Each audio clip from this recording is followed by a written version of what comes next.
Okay, in this case study, we are going to look at an individual, or I should say two individuals, of the age 80.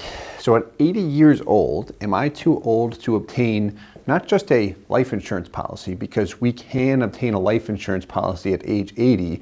However, if we just buy it for death benefit, that would be expensive.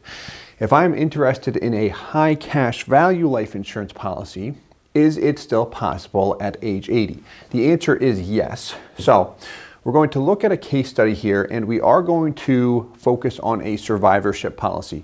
What I'll add is if we're age 80 and we're interested in a high cash value policy, maybe we're interested in it for our 80-year-old parents. If we look at a single life policy, it is possible to obtain it, but it is not as attractive. We are getting older. Health does have a play in this situation. If we're not healthy, it can be difficult to obtain a policy.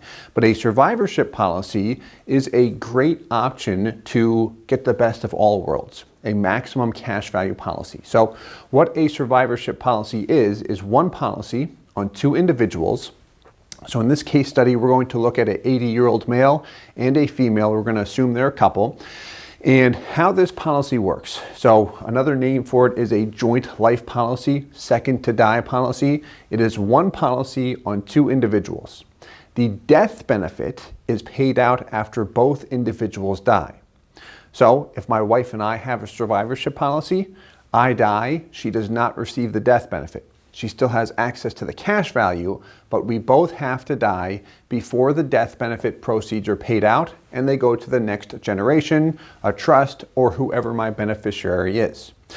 So that's the disadvantage, potentially, depending on my situation. The advantage is because the death benefit is not paid out until both people die, the insurance company knows that there is a good chance they're going to hold on to that death benefit claim for a longer period of time, before they pay the claim out, that is. So as a result, the internal insurance expenses are less, and what does that result in respect to the cash value, if that's our point of interest? More cash value. So we're going to look at a couple different funding scenarios here. We're going to look at moving a total dollar amount of $1 million, $3 million, and $5 million into the product. And this is over a period of 10 years. So it's going to be $100,000 for 10 years, $300,000 for 10 years, and $500,000 for 10 years. One thing I will add here is what does exist, so what is called prepaid accounts, also a SPIA, which is short for single premium immediate annuity. And what we sometimes see here is with individuals with a sum of money that state, hey, the objective with these funds, say I go with the $3 million option, the objective with this $3 million is to get it into the policy. However, I do not want to have to write a check or send the funds in every year for the next 10 years. Can I just give you the full $3 million up front? And most insurance companies will absolutely take that money. However, you can't deposit it all in the policy up front. Otherwise, we'll run into a MEC situation and high insurance expenses. Is we can deposit it in a prepaid account or single premium immediate annuity. These may pay somewhere between 2 to 3%, which is taxable as it is dispersed, but it will feed the policy. So we would actually get a greater amount than $300,000 per year into the policy because of the interest earned over time. Good option to be aware of. They're not for everyone. Some people look at the return and say, it's way too low. I can do better if I just keep control of the money. But again, it is an option that a lot of people like to be aware of. So some of their goals are as follows: safe, liquid, tax-free area position money. So they're in a position where they do not need the money necessarily. However, they still want access to it in case life happens, if they want to gift it, if they want to buy a second home for themselves, or purchase a home for their children or grandchildren. They want access to their capital. So the liquidity is important in this case. We don't want to just tie it up and put it all into a high base premium. No, we don't want to do that. Maximum cash value. higher net worth, their goal is as follows: transferring assets in an efficient manner. So a life insurance policy is a great vehicle to transfer assets, specifically focusing on the death benefit because that is paid income tax-free. This helps with their estate planning as well, but the cash value, again, that is very important to them. They like the idea of positioning money in a safe, liquid, tax-free area, actually produces decent returns. They see it grow over time better than their bank account, and they still have access to it. So the last thing we'll touch on here, since we always talk about this, is the policy design. Design, design, design. We talk about how to minimize the premium down to 10% of the total desired payment and beef up the PUA rider as much as possible. Now, the MEC limit on each of these examples are going to be as follows: 100K, 300K, 500K. A little bit higher, actually. We overinflated it to make sure we did not run into a MEC in any point in time. So call it 100K plus on the 100K example. Now, one thing on the MEC testing, survivorship policies do have different MEC limitations, a different MEC test. Specifically, it has to do with not being able to drop a term rider on a policy after the 7th year. You can drop it down the road, but you've got to really pay attention to that net death benefit and make sure it doesn't dip below the original MEC limit. Otherwise, we're going to trigger a MEC. So we're going to demonstrate that too, because at age 80, an objection we could hear, and we hear this quite a bit actually, and it's a very valid objection, is, hey, if you're going to go with a term rider, that's got to be expensive, which is true. However, is it less expensive to utilize a term rider compared to just going with a high base premium? That's the question. Do I want to go with a high base premium, which will really eat up my cash value in the beginning, or do I want to minimize the premium as low as possible? We've got it closer to 20% in these examples, just due to age, but minimize it as low as possible, utilize a term rider, and to simplify this, the name of the game is as follows: reduce expenses, maximize cash value. Which, guess what that does over the long haul? If you maximize cash value, it maximizes your death benefit, so you get the best of all worlds there. So, a lot of material here. Let's look at some numbers. We're going to have some fun with this one. So, we will begin with the 3 scenarios and have a MEC one as well. What I'm going to do first actually is, let's do this. There we go. So, I'm going to blow this up a bit. We've got age 80 couple, 80-year-old male, 80-year-old female, pumping money into a policy for 10 years. The top reads transferring a legacy without losing money. So that's the big thing. Often survivorship policies, life insurance policies are pitched as a beautiful part of an estate plan. However, we see next to nothing show up in cash value, very, very high compensation on those products. Nothing wrong with them. I'm not taking a shot at the industry I'm in, but when you look at the overall design, can we get the best of all worlds? This way we don't take a hit on our balance sheet. So, example on the left, $1 million over 10 years. Annual outlay, how much money I'm paying into the policy, $100,000 per year. Year 1, 81. At the end of the first year, the couple is each 81 years old. So we're assuming they're both age 80. 100,000 year 1, $80,000 in cash value right off the bat, non-MEC policy. Death benefit, $1.1 million. Now, we continue to make the $100,000 payment. Here is the fascinating piece. This is a non-MEC policy based off of a company's present dividend rate. This is one of the 4 major mutual companies, which we recommend everyone look at, whether they go with them or not, but one of the top carriers here. Breaking even, especially for older like this, very valuable. Year 5, at 85 years old, this really isn't a testament to the design. The policy design is critical here. If the policy is designed properly and we're positioned with one of the major mutual companies, you can see this kind of stuff. And if you're an agent, we go through this stuff in our Agent Academy. If you'd like more of the information via illustrations and such, we do provide that to everyone on our membership program. So, point being, breaking even year 5, starting at age 80, that's impressive, and it's across the board here. We do have these all at preferred, so we do have to be healthy in this situation. Non-smoker would push it out to about year 7, but still, cash rich. By year 10, I've paid in $1 million.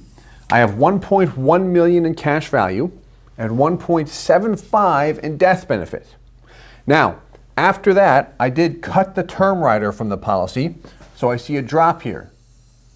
Drops from 1.75 to 1.4. I've still paid in $1 million. So I paid in $1 million.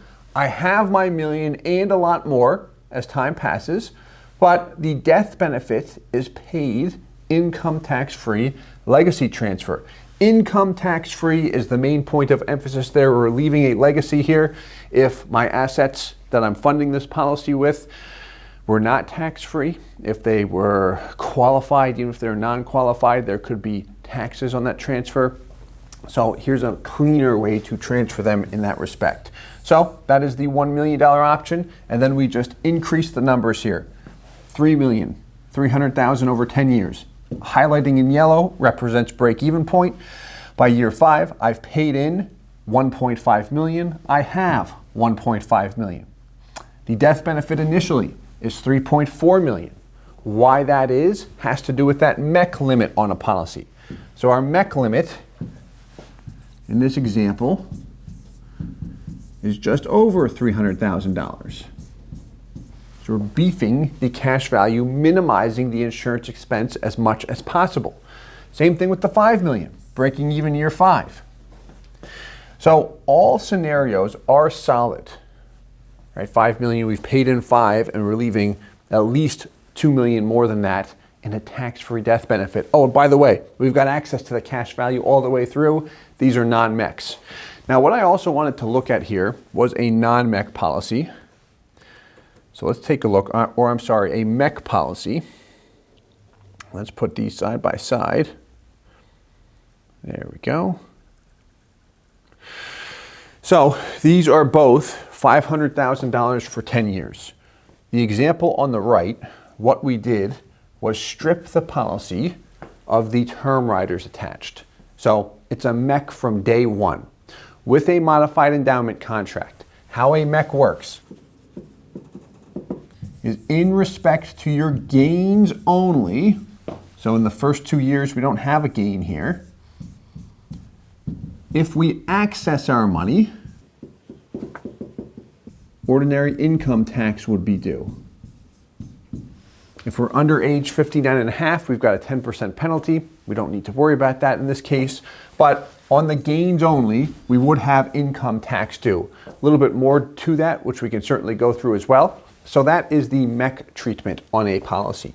So with that said, let's look at the difference here. So we're paying in the same out-of-pocket, $500K per year, and this would be the same with the $100K, doesn't matter. Here's our modified endowment contract. Do you see a difference with the cash value? Yes, breaking even between 3 and 4 because we've got a $50,000 base premium, squeezed everything down, ignored the MEC limits because this example would mean someone said, I don't care about the MEC limit. I don't really plan on using my cash value, and if I need it, I'm okay with the tax perhaps. We've worked with a small amount of individuals that have been in that situation. But what is beneficial to know is that the death benefit on a MEC is still paid out, guess what? Income tax free. So it doesn't matter if I have a MEC or not, death benefit proceeds are still paid out 100% income tax free. This is where a MEC can work, and it is an asset on our balance sheet. As time passes, which one is stronger? There's not a huge difference, is there? There's a big difference initially on the death benefit in cash value. But if we look at, say, 95, right, 15 years in, the MEC, 7.1 million in cash value, we've paid in 5, and just about 8 million in death benefit. Versus over here, 6.5 approximately that you do have access to. That's the difference. I should say access without tax, if we pull it out properly, and a $7.3 million death benefit. So the question is that extra $600,000 in life insurance proceeds something that is very valuable to me? And if I'm in a position where I don't really need the money, or if I do access it, I'm not super concerned about the taxes. Depends on my situation and my advisors that I'm consulting with and such. Information, that's the big thing. Rather than just say, go this way, don't go that way, that's the option to go. No, if we see it all up front, then we can make the option that fits best in our particular case. So let's look at one more thing here with the term cost breakdown, because that's the question we always get. The term has to be expensive. Or you're told, you can't put a term rider on it because it'll just cost way too much. So let's take a look at one at a time. I'm going to blow this up a little bit. There we go. So we'll look at the $1 million policy over 10 years. $100,000 per year. Term rider cost right off the bat, full disclosure, pulled from the software, $800. It is a blended PUA rider with a 1-year term rider, and here's what we got. Time passes, comes down a little bit. As we get up there in age, term cost increases. But what I did was structure it in a manner where we could remove it in year 11 without triggering a modified endowment contract. We could structure it a little bit different where it starts higher and comes down all the way through, but I was aiming to optimize cash value. So $6,400. And this term cost, by the way, is not an additional out-of-pocket. This is included in our payment, and then the dividends and interest earned within the policy cover that for us as well. Now, what I'm most interested in is, okay, there's my term cost, but I don't mean to say who cares. What I want to look at is the net CV, net cash value growth. How much money is my policy actually growing by here? First year, there's the hit. If I look at how a policy works, money can go where? Premium or the PUA piece? Why does everyone dislike the premium? Because in the first year or the first and second year, depending on the product, how much of that premium shows up in cash value? None. In this example, it is just the first year, but nothing shows up in cash value. Beginning year 2, year 3, so on and so on, the base premium begins to come back to work for me. However, it does not show up in cash value initially. That's where I have the negative $20,000 hit. Time passes, 100, year 2, I just about get my full 100K back, continue to make that payment, breaking even year 5. This shows the net growth I pay into the policy. So year 3, I pay $100,000 in, I get my 100,000 back, so it grows from 179 to 279 plus another 3267, which totals the 283 there. So this shows the net additional interest cash that is added to the policy continues to compound over time. That's what I'm interested in there. And that's net of the premium, term cost, everything. That's what we like to look at. Not the dividend column, none of that stuff. What is my net growth at the end of the day? Because that includes the guarantees and everything I want to see. Let's look at the 3 million. Here we go. Same thing here. Look at the consistency. First year, there's the hit. Breaking even year 5. Larger policy, larger out of pocket, larger term rider. Ratios are all the same here. Jumps up years 9 and 10 as we're pushing age 90 for both of them, but still we cut it off. Even if we look at year 10, term cost there, look at that, $19,000. Looks scary, right? Well, I'm not concerned because my net growth after factoring in that term cost is 84 grand. Without it, it's over 100. But it doesn't matter. So the growth on the policy and my payment easily covered that. And I just continue to appreciate over time. So again, net cash value growth is what I'm interested in here. Here we go. 5 million over 10 years. Term cost, same thing we're going through. Look at this one. Almost $32,000 year 10 in cost. But I broke even year 5. And look at the growth by year 10. Impressive, 140,000. And again, that's the net. What the cash value grew by after all of the insurance expenses, mortality charges, everything. So this is nice to see because it's a age 80 individual. And if we're at any age, maybe we're 30, maybe we're 40, and told, those term costs are very high, you don't want to go with it, they increase over time. Yeah, they do, depending on how the policy is structured, but you have a lot of control over things over time. It's important to be aware of the MEC limit as well, which we always look at. A lot of information here, and I can keep on going, but I'm going to stop now because I just keep on talking. In any event, I do hope you enjoyed this case study and all of the case studies. If you have any questions or would like to see custom samples, different funding scenarios, please reach out. We'd love to talk to you. And as always, I hope this helps.